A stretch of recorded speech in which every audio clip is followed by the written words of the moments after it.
When you hear the words Ferrari and legend, who comes to mind? Well, what if I told you that the next in line will be Lewis Hamilton? I mean, it's just ridiculous, man. While saying this at the end of 2020, it would have been. At a time when Mercedes seemed so dominant that knocking them off the top step of the podium seemed damn near unthinkable. But in a cost cap era, it feels like there's been a changing of the F1 guard. And the House of Red Bull has arrived in King's Landing, brutally seizing power from the Silver Arrows clan of 2020.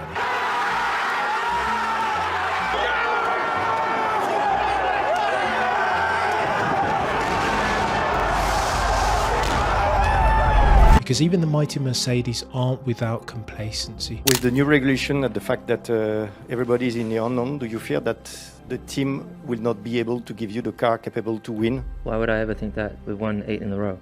Why would I ever feel that way? Because they can make a mistake building that car. My team don't make mistakes. You might have heard the hot topic from winter testing, bouncing or porpoising. The porpoising.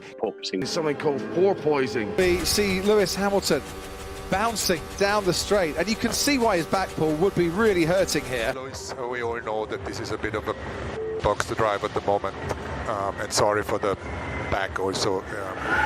We will sort ourselves out. To understand why Lewis might end up at Scuderia Ferrari in 2024, we need to understand first what's changed. Lewis, what was it that made Mercedes the team to be in the turbo hybrid era? It's really the dynamic that's back at the factory, all the people that are working flat out and everyone in the right place, and everyone being open-minded and not set in their ways, which a lot of engineers can often be. But with Allison joining Ineos, Fowles leaving for Williams and Blondin leaving for Aston Martin, this simply ain't the case anymore. When it was the Fowles, Allison and Blondin show, Lewis advised on the car, Mercedes took heed. The aerodynamicists could read more downforce, but it wasn't, we couldn't translate it. And then Lewis was actually the one pushing the setup direction into an area that we didn't feel comfortable in putting the car. At the end, what we did to the car suddenly unlocked the potential. But 22 and 23 have been the exact opposite. I mean, does Lewis Hamilton not seem to know in his mind where the blame lies? Because he did talk about those engineers who didn't listen to him. You know, last year there were things I told them, I said the issues that are with the car. Like, I've driven so many cars in my life. It's about owning up and saying, yeah, you know what, we didn't listen to you, it's not where it needs to be, and we've got to work, just you haven't got it right this time. Toto always says that the stopwatch never lies. But for the life of me, I can't square this with the relentless pursuit of a failed W13 design concept. It makes no sense. But I think our fundamental problem is not building a second chassis or throwing stuff at the car. It's more about a direction that we've taken that's wrong. For Mercedes, this is unprecedented levels of technical arrogance. What did Mercedes do? Mercedes went and put out a woe is me public apology statement. So why did the team feel the need to be sort of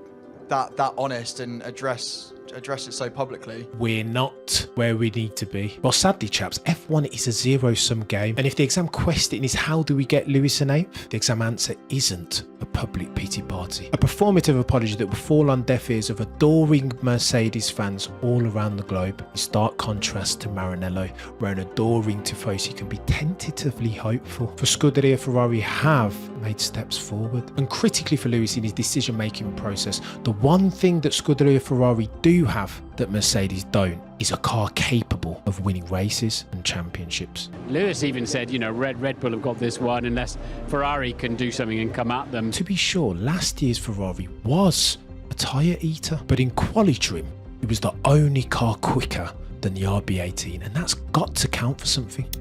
And that's not to say, by the way, that Ferrari don't have a lot of problems of their own. Political wrangling, strategic mistakes, team morale, reliability. And you can make an argument, of course, that these were the losing of the championship last year for Charles Leclerc. But when you have a fast car, these are undoubtedly easier to fix for the Mercedes' failed design philosophy. I think we really tried hard to make it work, because the data that we have extrapolated showed us that this works.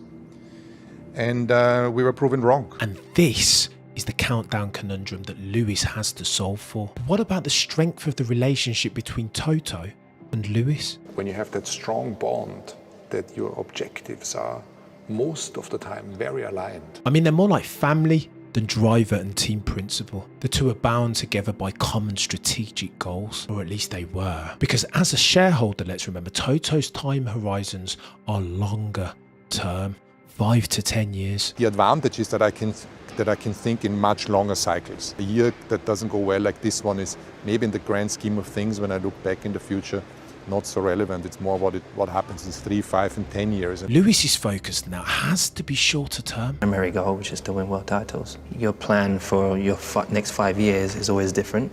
You know, obviously I'm going into potentially like my last period of time, mostly the last period of time in my sport, and I want to, of course you want to maximize financially, but it's more about results. And a team like, I don't know, Scuderia Ferrari, say, will be more aligned to Lewis's time horizons. Since the last time they could put so much as a crumb in their trophy cabinet was as far back as 07. Frederic Vasseur has been brought in with this one thing in mind. But what about the Hamilton Commission and Mission 44? Ferrari as an institution wouldn't look upon these things very favourably, would they? Well, 10 years ago maybe, but now, you know, I'm not so sure. Lewis would come in as a package deal. To Ferrari right now, Lewis must be looking like a beautifully wrapped present with dollar signs all over it. Because Lewis Hamilton isn't a businessman, he's a businessman who brings with him a plethora of much needed ad revenue streams. In a cost cap era where every penny counts, this is something that the red team would surely embrace with open arms. But Lewis can't leave Mercedes, I hear you say, because Lewis is Mercedes. Mercedes is the house that Lewis built. Look, Lewis says he has no plans to leave Mercedes. I still have 100% belief in this team. It is my family and I've been here a long time, so I don't plan on going anywhere else. But with 9 months left on his contract, time's a wasting. Toto intimated that this would be a quick negotiation, but that was January and we're in March. So what's taking so long? And with Ferrari looking to action Carlos Sainz Jr.'s 1-year break clause and sniffing around the paddock for a replacement, this raises questions, but the sentiment that underpins all of this comes from Lewis. Are you going to keep going until you get your 8th title? Yes. That's what the fans want. That is good. You have to dig right in there. What does this look like? Because what's clear is that Mercedes haven't given Lewis a car quick enough to challenge for a title. In F1, history doesn't repeat, but it does rhyme. And if we're talking shock team moves, none was more shocking than this. You know, I've been with this team since I was 13. No one else has had that. So no one else really has the bond and relationship I have with my team. At the moment, there is so much speculation, and even in my mind, I'm kind of like, what's going on? What's going on? Hi, I'm Lewis Hamilton, and welcome to my first day at Mercedes AMG Petronas. Lewis Hamilton.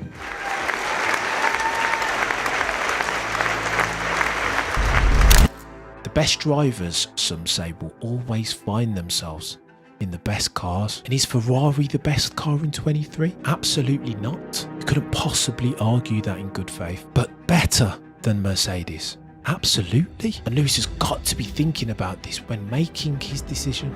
You can be a Mercedes-Benz ambassador for the rest of your life. But don't you fancy doing a Michael Schumacher and just try to see if you can win in a Ferrari? For Lewis, a move to Ferrari is bigger than the passion of the adoring Tifosi. It's bigger than the prestige of the red car.